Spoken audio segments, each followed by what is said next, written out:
Hello बच्चों, welcome back to my channel active Ranjana.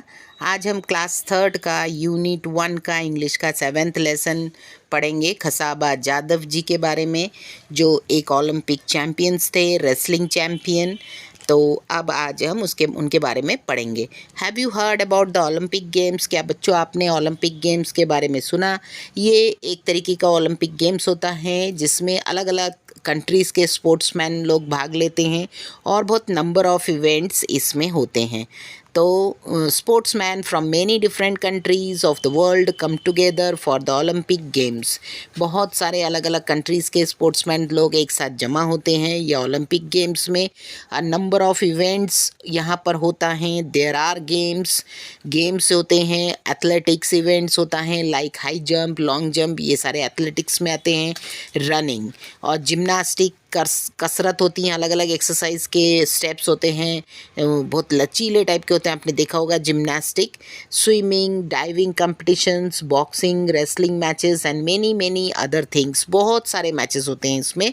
The winner are given gold, silver and bronze medals. जो winner होते हैं, जो gold medal के winner होते हैं उनको गोल्ड मेडल दिया जाता है। जो सिल्वर विनर होते हैं उनको सिल्वर मेडल, और जो ब्रॉन्ज मेडल्स के विनर होते हैं उनको ब्रॉन्ज मेडल्स दिया जाता है। An Olympic medals is an honour.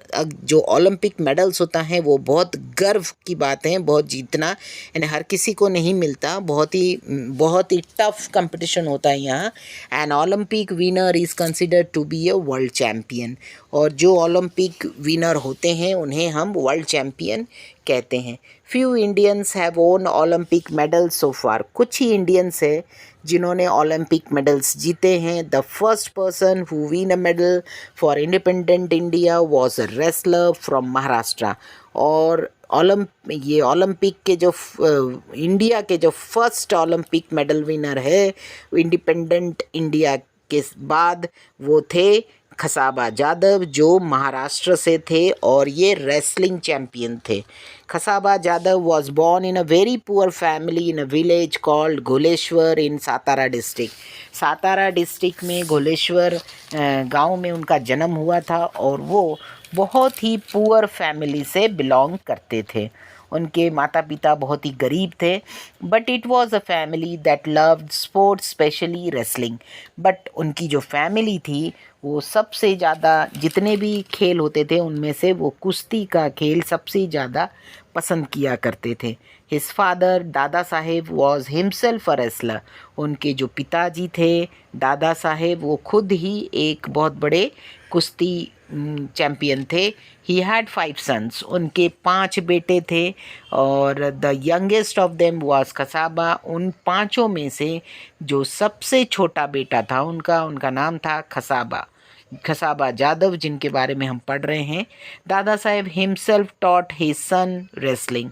और दादा साहेब जो उनके पापा थे वो खुद ही उन्हें कुश्ती सिखाया करते थे। They were all very good at it but the best among them was Khashaba. उनके जो पांचों बेटे थे कुश्ती में बहुत ही बढ़िया थे, पर उन सब में से जो सबसे बढ़िया कुश्ती खेलते थे वो थे Khashaba. From an early age Khashaba love to watch wrestling bouts. बहुत ही कम उम्र से ही खसाबा जो थे वो कुश्ती के जो गेम्स होते थे वो देखने के लिए उन्हें वो बहुत पसंद किया करते थे। His father took him to see the bouts from time he was just 4 years old। जब वो 4 साल के थे तब उनके पापा उन्हें ले जाया करते थे। जहाँ कहीं भी कुश्ती का गेम होता था वो देखने के लिए खसाबा जी को ले जाया करते थे जब उनकी उम्र 4 साल की थी। He would sit on his father's shoulder and watch the bouts. वो क्या करते थे, कहाँ बैठते थे, अपने पापा के कंधे पर बैठकर वो कुश्ती का गेम देखते थे। At 10 he was the youngest to get into the akhara. और 10 साल की उम्र में वो अखाड़ा खेलने के लिए एंटर हुए। Soon it become clear that he was also the best, not only his own akhara but in the whole area. और 10 साल की उम्र में ही उन्होंने ये दिखा दिया कि वो बहुत ही बेस्ट अखाड़ा खेलने वालों में से हैं, और अपने ही अखाड़े के इसमें नहीं बल्कि उस पूरे एरिया में जहाँ कहीं भी अखाड़ा होता था वहाँ के सबसे बेस्ट अखाड़ा खेलने वालों में से उनका नाम था। Khashaba loved other sports too, उन्हें दूसरे भी स्पोर्ट्स बहुत पसंद थे। He loves to fond of kabaddi, mallakhamb और रनिंग, स्विमिंग एंड जिम्नास्टिक। उन्हें खेल में क्या ज़्यादा पसंद था? दूसरे भी खेल, ऐसा नहीं कि सिर्फ वो रेसलिंग पसंद करते थे, उन्हें दूसरे भी खेल बहुत पसंद थे, जैसे कि कबड्डी, मलखम्ब यानी जो खम्बे में जो एक खम्बा होता है ना, वो खम्बे के ऊपर रेसलिंग किया जाता है, उसे मलखम्ब कहा जाता है। रनिंग, स्विमिंग भी उन्हें बहुत पसंद था, रनिंग पसंद था, और जिम्नास्टिक कसरत करना भी उन्हें बहुत पसंद था। He took part in all of this, वो हर जब कभी भी कहीं कबड्डी, मलखम्ब, रनिंग, स्विमिंग और जिम्नास्टिक के गेम हुआ करते थे, उन सभी में वो भाग लेते थे। ही बिकेम स्ट्रॉन्ग एंड एग्ल, तो वो इससे क्या, वो बहुत स्ट्रॉन्ग भी हो गए हैं और हर खेल में माहिर हो गए। He love to discuss sports with his friends, और जब भी वो अपने दोस्तों के साथ होते थे, वो अक्सर अपने दोस्तों के साथ सिर्फ स्पोर्ट्स के बारे में ही बातचीत किया करते थे। He went to Rajaram College in Kolhapur where wrestling was encouraged. उन्होंने जब वो बड़े हुए तब वो राजाराम कॉलेज में कोल्हापुर में उन्होंने एडमिशन्स ली, और वो कॉलेज स्पेशली रेसलिंग के लिए लोगों को एनकरेज करते थे, यानी सबको वो करते थे, जैसे ये कुश्ती के बारे में ज़्यादा वो सबको बताया करते थे कि आप कुश्ती खेलिए। कुश्ती के यानी राजाराम कॉलेज जो कोल्हापुर के थे, वो कॉलेज में ज़्यादातर किसको माना जाता था, कुश्ती को ज़्यादा इनकरेज करते थे, रेसलिंग को। Khashaba took part in many wrestling bouts and won them all, और उन्होंने बहुत सारे कुश्ती के खेल खेले और उन सब में वो जीते। In that area he was the champion, और कोल्हापुर के जो राजाराम कॉलेज के वो चैम्पियन रह चुके, और उस एरिया के भी वो कुश्ती चैम्पियन रह चुके। Therefore, he was sent to wrestle at the state level and national level, और इसी चैम्पियन के कारण उन्हें उनका नाम कहाँ भेजा गया, स्टेट लेवल में भी उन्होंने रेसलिंग की और नेशनल लेवल में भी उन्होंने रेसलिंग की है। Khashaba Jadhav became famous at the national level too, और खसाबा जादव जी जो थे वो नेशनल लेवल में भी बहुत फेमस हो गए। He beat the national champion Niranjan Das in 1948। 1948 में उन्होंने निरंजन दास करके एक रेसलिंग प्लेयर थे जो नेशनल चैम्पियन थे, उन्हें भी हरा दिया, और खुद निरंजन दास को हराकर 1948 में वो नेशनल चैम्पियन बने। That is why it was decided to send him to the international Olympic games. और जब वो national player champion Niranjan Das ji को हराया 1948 में, तब ये डिसाइड कर लिया गया कि इन्हें कहाँ भेजा जाएगा, इंटरनेशनल ओलंपिक गेम्स में उनका चयन हुआ और उन्हें वहाँ भेजने का तैयारी करने लगे। When Kasaba Jadhav took part in the Olympic Games for the first time, he found that the Indian and international rules were different. जब खसाबा जादव जी ने पार्ट लिया ओलंपिक गेम्स में पहली बार, तो उन्होंने ये नोटिस किया, ये देखा कि जो इंडियन और इंटरनेशनल के जो रूल्स हैं वो क्या है, डिफरेंट है, अलग है। Also he was use to wrestling and in an earthen pit, तो वो क्या अर्दन पिट रेसलिंग के लिए यूज़ में लाते थे। At the Olympic games the bouts were held on a mat, और इनका जो गेम होता था वो कहाँ होता था, मैट पे। In spite of these differences, Kasaba Jadhav own a 6th place out of 42, और इसी डिफरेंसेस के कारण खसाबा जादव ने क्या किया, 6th प्लेस अपना 42 में से उनका जो स्थान उन्होंने जीता वो था 6th place. The Olympic games were held every 4 years in 1952। 1952 में क्या होता था, ओलंपिक गेम्स साल में एक साल यानी 4 साल में एक बार खेला जाता था। ठीक है, हर साल नहीं खेलते थे ये, 4 साल में एक बार ओलंपिक गेम्स हुआ करता था। तो 1952 में गेम्स जो था वो हुआ था। Khashaba wish to take part in the Olympic again. फिर 1952 में उन्होंने क्या किया, फिर से सोचा कि हम फिर से क्या करेंगे, ओलंपिक गेम्स में एक बार पार्ट लेंगे। But it was not an easy task, ये बहुत ही आसान नहीं था कि ओलंपिक गेम्स में सोचा और अब हमने उसमें चांस ले लिया। ये बहुत उस समय बहुत आसान नहीं हुआ करता था। He had to prove his merit again and face the opposition of officials. और उन्हें अपनी वो जो हैसियत दिखानी होती थी कि मैं इस गेम के काबिल हूँ और मैं खेल सकता हूँ। अपने जो उनके ऑपोजिशंस होते थे, ओलंपिक गेम्स ने आपको पहले ही बताया कि इसमें जीतने वाले को वर्ल्ड चैम्पियन माना जाता था। और आप खुद सोच सकते हो जो वर्ल्ड चैम्पियन होगा वो कितना माहिर होगा। तो उस हिसाब से अपने को भी प्रूफ करना होता था कि हम भी माहिर है और हम उन जो पोजीशंस में है वर्ल्ड चैम्पियंस को फेस कर सकते हैं, उन्हें उनके compete कर सकते हैं। Also in those days, Olympic participants had to spend their own money for traveling to and staying in the place where the games were held। और उस समय क्या होता था, ओलंपिक गेम्स में अगर आपको पार्टिसिपेट करना है तो अपना खुद का पैसे खर्चा करके आपको ट्रैवल करना होगा। वहाँ रहना, खाना पीना, सब जहाँ पर गेम हो रहा है वो सारा खर्चा, खाने पीने का, रहने का, जाने का, आने का, सब आपके अपने जेब से करनी होगी।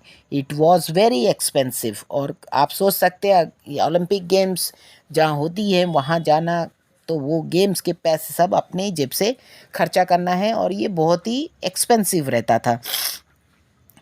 Kasaba did not have that much money and he did not get any money from the government। और खसाबा के पास तो इतने पैसे थे नहीं, आपको पता है he belongs from very poor family.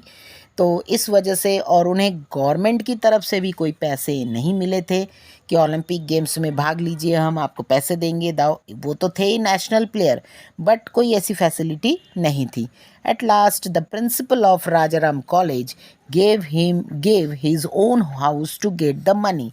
फिर जो राजाराम कॉलेज के प्रिंसिपल थे उन्होंने देख लिया था कि ये कल के वर्ल्ड चैम्पियन है, तो उन्होंने बिल्कुल पीछे नहीं हटे।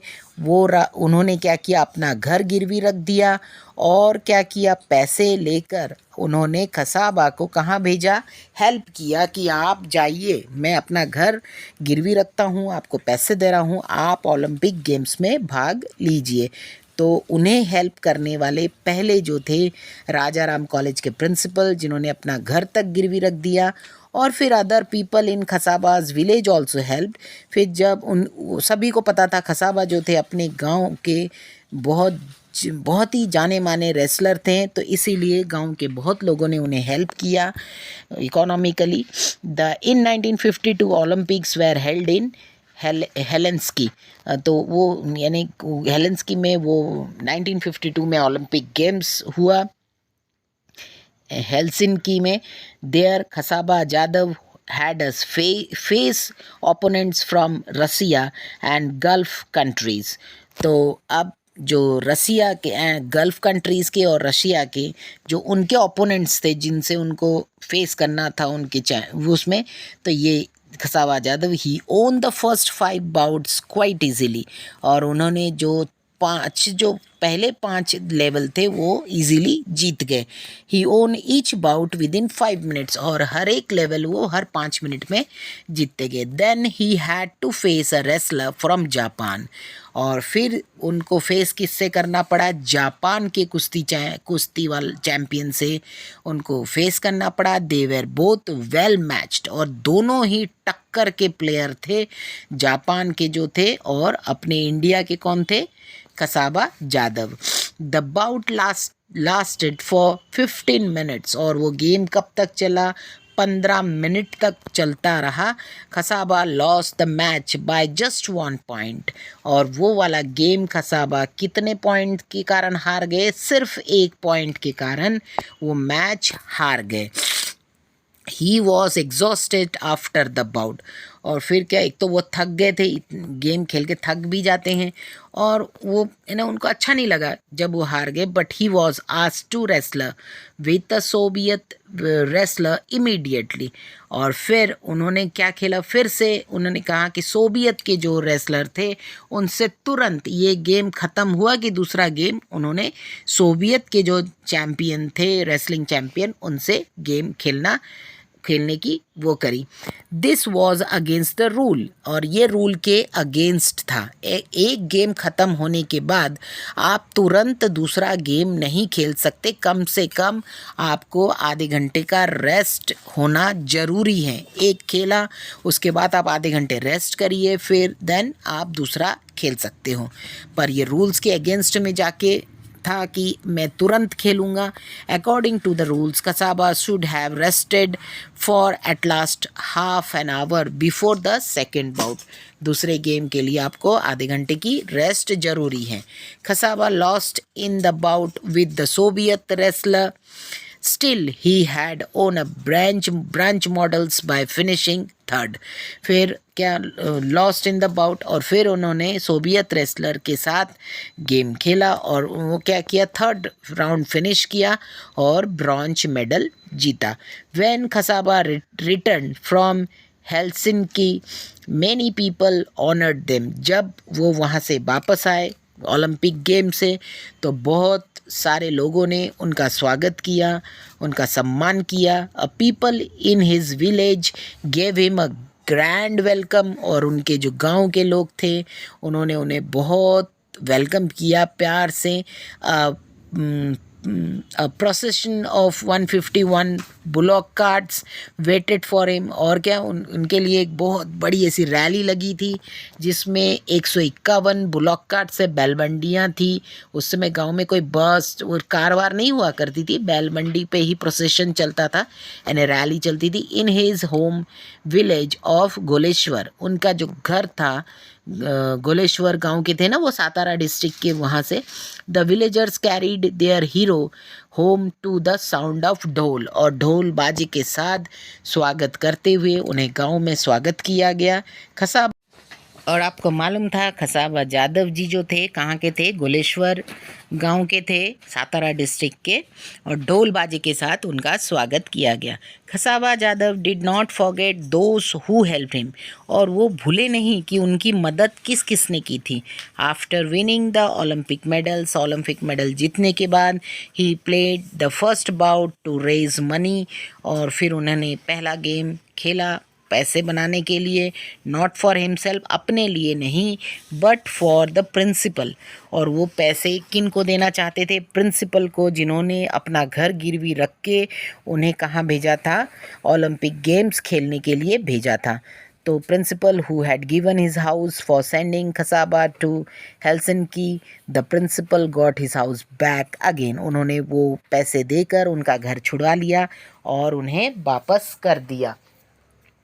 Kasaba won great honor for his country even when he did not have much help और facilities, जबकि उन्हें कोई ज़्यादा फैसिलिटीज़ नहीं मिली, कुछ ज़्यादा उन्हें मिली नहीं, तो पर भी फिर भी उन्हें बहुत, यानी ग्रेट, उन्होंने एक अपने कंट्री के लिए बहुत ही सम्मान वाली ओलंपिक गेम्स में वो बहुत सारे गेम्स खेले, और वो एक अपने इंडिया के लिए बहुत ही सम्मानजनक व्यक्ति हैं।